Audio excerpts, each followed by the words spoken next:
Bonjour et bienvenue dans cette vidéo où nous allons aborder le sujet de la création de contenu et surtout comment créer un système de création de contenu organisé en cycle. Mais tout de suite, avant de commencer avec la vidéo, j'ai une question en fait que j'aimerais vous poser. C'est comment faites-vous pour créer du contenu pendant des années sans vous épuiser? La grande question auquel j'imagine que vous posez en fait en ce moment, puisque peut-être vous créez du contenu, peut-être vous êtes entrepreneur, vous créez du contenu sur LinkedIn et puis vous essayez de générer des clients à travers ça. Et en fait, il y a beaucoup d'entrepreneurs qui se posent la même question parce que créer du contenu, c'est quelque chose qui est long et qui peut être très vite épuisant. Et c'est juste pour vous montrer aussi un exemple que c'est pas évident, même pour les grandes personnalités de LinkedIn, comme Camille, par exemple, qui a plus de 70 000 abonnés sur LinkedIn, qui crée du contenu depuis quand même un petit moment, et qui ici avoue qu'il a fait un burn-out de LinkedIn, justement parce que il y avait trop de choses, il y avait trop de posts à créer, il y avait trop de choses à suivre, et puis il en avait tout simplement marre. Et le but, c'est de ne pas arriver à ce stade-là. Le but, c'est que vous arrivez quand même à générer du contenu dans le but, justement, de convertir et de générer des clients, mais sans vous épuiser. Et c'est ça que j'aimerais vous partager aujourd'hui. C'est comment créer un système de contenu qui vous permet de produire jusqu'à 35 posts par semaine, convertissent, et puis en 4 heures et demie. Alors, petit disclaimer, c'est que ça, ce sont mes statistiques. Pendant une semaine, une fois, j'ai fait 35 posts. Sinon, c'était plus aux alentours de 25-28. Et 4 heures et demie, par contre, ça c'est totalement vrai. Et puis ça me prend pas plus de une après-midi en fait à créer mes posts. Et j'aimerais vous partager l'ensemble de ce système-là. Donc, commençons avec Tofu Mofu Bofu et pourquoi ça ne fonctionne pas. Alors, Tofu Mofu Bofu, c'est super si vous débutez dans la création de contenu. Donc ça, c'est déjà une chose à prendre en compte. Le problème, c'est que c'est trop limitant. C'est que vous vous concentrez uniquement sur les piliers de votre contenu et vous les divisez seulement en 3 catégories en espérant tout simplement que les posts et la visibilité fera en sorte que les gens créent le déclic et aient envie de passer à l'action. Sauf que c'est pas comme ça que les gens achètent aujourd'hui. Aujourd'hui, la visibilité ne suffit pas, malheureusement. Donc ça va créer deux problèmes. C'est que le tofu mofu ça vise surtout la visibilité et pas la conversion. Vous comptez tout simplement sur vos posts grand public pour attirer par la suite des posts qui sont plus dans vos pairs ou dans votre cible et qui par la suite parlent ou vous parlez des sujets hyper expertise ou vous espérez tout simplement que ces sujets-là convertissent pour vous. Le seul problème, c'est que c'est pas comme ça que les gens créent le déclic. C'est pas juste en consommant vos contenus, c'est en s'alignant avec le processus décisionnel d'achat. On verra ça un peu plus tard. Et deuxième problème avec Tofu Bofu Bofu, c'est que c'est épuisant à long terme. Parce qu'il n'y a pas de structure au-delà des 3 catégories. Vous avez vos 3 catégories de postes, vous avez vos piliers contenus, et ensuite, c'est à vous, carte blanche, de choisir qu'est-ce que vous publiez dans 2 jours, qu'est-ce que vous publiez dans 2 semaines ou dans 2 mois. Vous ne savez pas ce que vous allez publier dans 3 mois parce qu'il n'y a pas de structure à reproduire. Vous ne savez pas quoi publier, pourquoi publier et comment faire en sorte que ça convertisse. C'est ça le gros problème. Et donc, avec ces deux gros problèmes, j'ai commencé à construire mon système en cycle fin 2021. C'est en début 2022 que j'ai commencé à l'appliquer sur LinkedIn. Donc, ça fait déjà 3 ans que je fais ça. Et aussi que j'enseigne aussi à mes clients à faire pareil. Et moi, je voulais surtout 3 choses. Je voulais un système qui convertit, donc faire en sorte que, en fait, mes likes se transforment en clients. Ça, c'est la première chose. Deuxième chose, je voulais que ce soit reproduisible, c'est-à-dire que je voulais pas réinventer la roue chaque mois. Je voulais juste reprendre la même structure et de ne pas me prendre la tête avec ça. Donc ça, c'était le deuxième pilier. Et troisième pilier, c'est que je voulais que ce soit duplicable sur d'autres canaux, que je n'ai pas besoin d'avoir une stratégie newsletter, une stratégie Instagram, une stratégie Threads. Je voulais juste que ce soit uniforme et synchronisable sur l'ensemble des canaux et que ce soit efficace sur l'ensemble des canaux. Et donc est né mon système en cycle. Et le système en cycle, il y a 4 piliers. Le premier, le plus important, c'est qu'un cycle est aligné aux phases décisionnelles d'achat. Alors, je ne vais pas rentrer trop dans les détails parce qu'il y a beaucoup de choses à dire par rapport à ça. Mais ce qu'il faut comprendre, pour faire simple, pour moi, il y a la préphase et il y a les 3 grandes phases d'achat. Pas conscient du problème, ça c'est la préphase. C'est la première phase pour faire simple. On s'en rend pas compte, mais aujourd'hui, il y a beaucoup de marchés, donc c'est possible que vous soyez dans un marché qui n'est pas encore conscient de son problème. Donc même si vous parlez des conseils, vous partagez des tips de comment résoudre leurs problèmes, ils vont pas ils vont pas l'intégrer tout simplement parce qu'ils sont même pas conscients de leurs problèmes. C'est ça le problème. Donc il faut savoir les éduquer, leur faire comprendre qu'il y a effectivement un problème qui doit être résolu. Deuxième phase, c'est que conscient du problème n'est pas une priorité. À vous d'expliquer pourquoi c'est une priorité. Troisième phase, en évaluation de solution. Votre job, c'est d'expliquer pourquoi il faut pas faire ça ou ça et il faut plutôt faire ça. Voilà, c'est le pourquoi du comment. Et la dernière phase, c'est la mise en place de la solution. C'est de montrer un peu les pistes de comment mettre les choses en place, parce qu'une fois que la personne a compris ce qu'il faut pas faire, bah, le but, c'est qu'elle comprenne ce qu'il faut faire. Voilà. Et ce qui est super, c'est qu'avec un cycle, que lorsque vous êtes aligné aux phases décisionnelles d'achat, c'est que vous pouvez faire un ou plusieurs lancements d'offres à la fin de chaque cycle, puisque vous avez parcouru toutes les phases. Bah, du coup, à la dernière phase, lorsque vous parlez de votre solution, bah, vous pouvez mettre en avant votre offre. Et c'est ça qui est génial. Donc là, je vous donne juste un exemple avec qui est ma structure, que je reprends d'ailleurs d'un mois à l'autre. Vous avez la semaine 1 qui est la préphase. Vous avez la phase 1, ici la semaine 2, la phase 2 et la phase 3. Donc 4 phases au total, juste pour faire ça. Et chaque semaine a comme but bah, de faire avancer la personne dans le parcours décisionnel d'achat. Où pour moi, et tout est clair, quel est le but de chaque poste et pourquoi je fais, quoi je le fais et comment je fais aussi pour l'avancer dans la phase suivante. Voilà. Et par rapport au lancement, parce que moi typiquement je fais un lancement en fait général sur mon offre phare, qui est une offre one-one ou un bootcamp ou quelque chose comme ça, donc quelque chose qui a de valeur à plus de 1 500 euros, quelque chose comme ça. Et aussi je me suis dit mais pourquoi pas faire, puisque pendant un cycle je respecte les phases, pourquoi pas faire essayer un deuxième lancement, mais cette fois-ci d'un petit produit. Donc là vous voyez les résultats de System.io, et en fait sur System.io j'héberge mes formations en ligne. Et mes formations en ligne, ils sont de valeur de 150, 200 à 200 euros, quelque chose comme ça.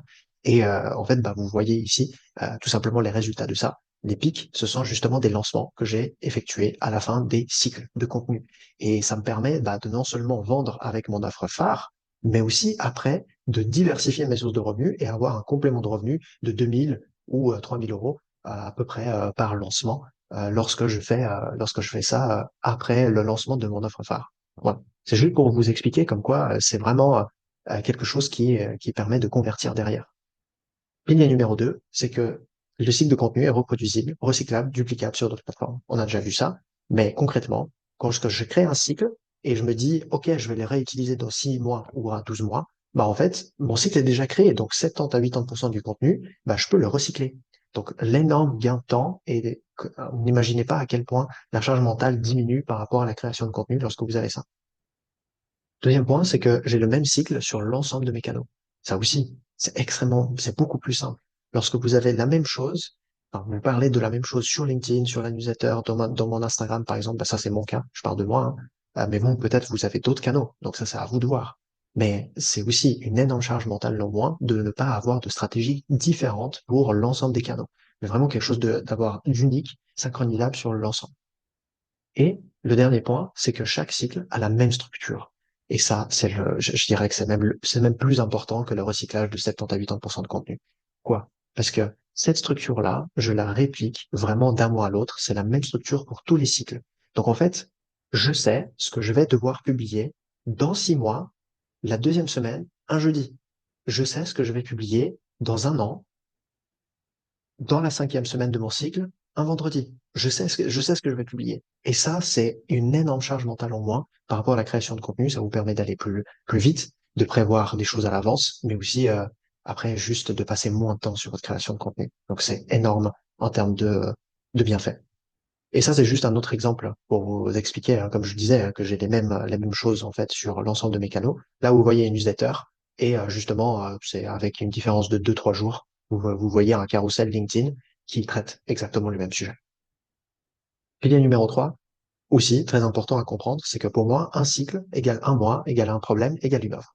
Voilà. C'est pour faire les choses simples, ça c'est de un, mais aussi il y a beaucoup de raisons qui expliquent pourquoi c'est comme ça. Je vais pas rentrer dans toutes les raisons parce que sinon la vidéo sera trop longue.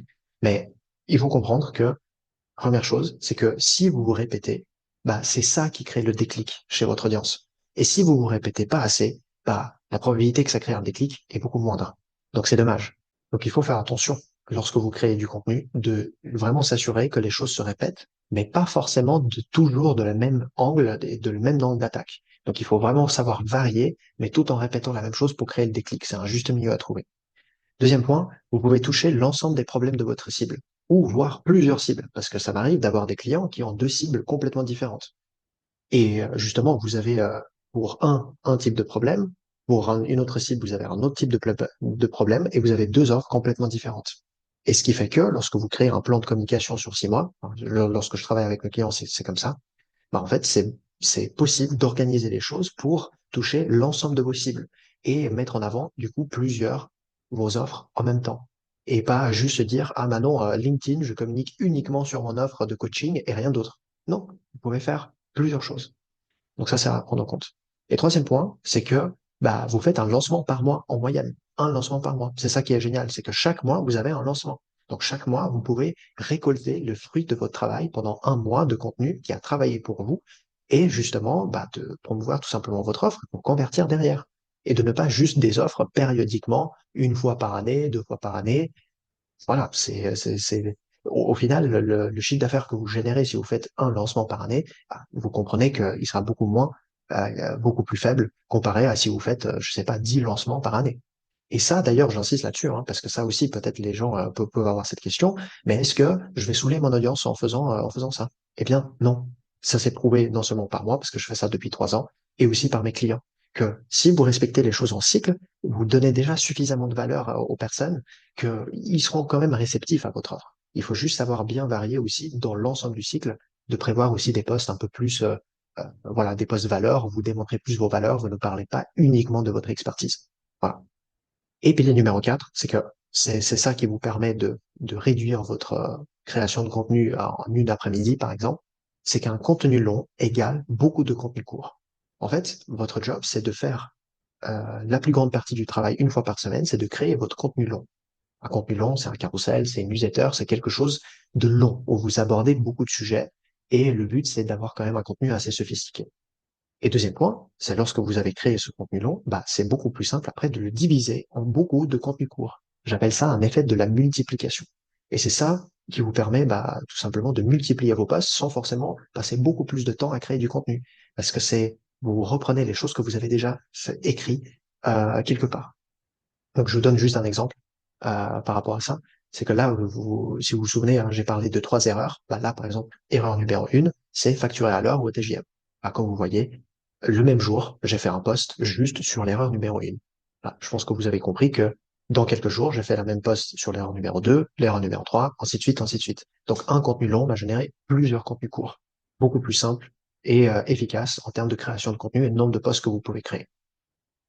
Et là, c'est juste aussi un exemple par rapport au fait que ça, si vous prenez le goût, vous pouvez aller jusqu'à 35 posts par semaine publiés sur l'ensemble de vos réseaux. Il y avait une semaine où j'ai réussi à faire 35, j'étais à fond sur Threads, LinkedIn, Newsletter et puis Instagram. Donc sur 4 canaux, à travers 4 canaux, j'avais publié 35 posts. Voilà.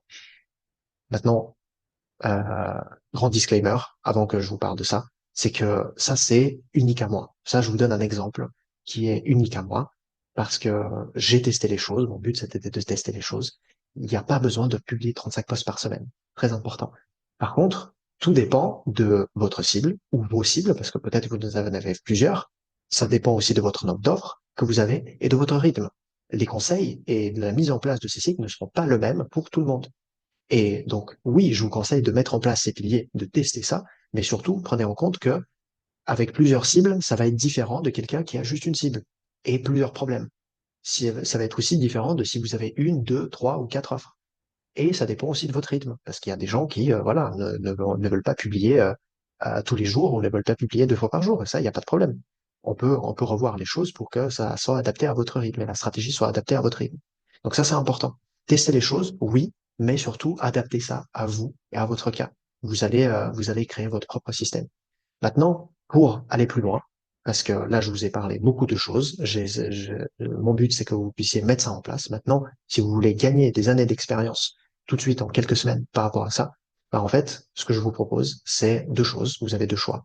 Soit vous prenez un rendez-vous avec moi et pendant ces 30 minutes, nous allons décortiquer vos cibles, vos offres, votre rythme, afin de créer justement un cycle pour vous. Donc, je vais vous donner des pistes comment le mettre en place de la meilleure des manières en se basant sur mon expérience. Et ensuite, c'est vous qui décidez. Soit vous faites ça par vous-même, soit vous voulez vous faire accompagner, je vous accompagne là-dedans, comme j'ai fait avec 160 clients que vous voyez certains d'entre eux sur l'écran devant vous. Soit vous faites ça, soit vous prenez ma formation en ligne, justement, sur la création de ce système d'attraction signature organisé en cycle. Tout ce que je vous ai présenté là, c'est un bref résumé de tout ce qui est dans la formation que j'ai de 2 heures, justement, qui va direct au point de la mise en pratique de tout ça. Comme ça, vous pouvez vraiment le suivre Et si puisque vous regardez cette vidéo, je vous offre une petite offre de promo à 20%. Vous mettez juste le code promo, en fait, dans la barre d'achat et puis vous allez pouvoir m'en bénéficier.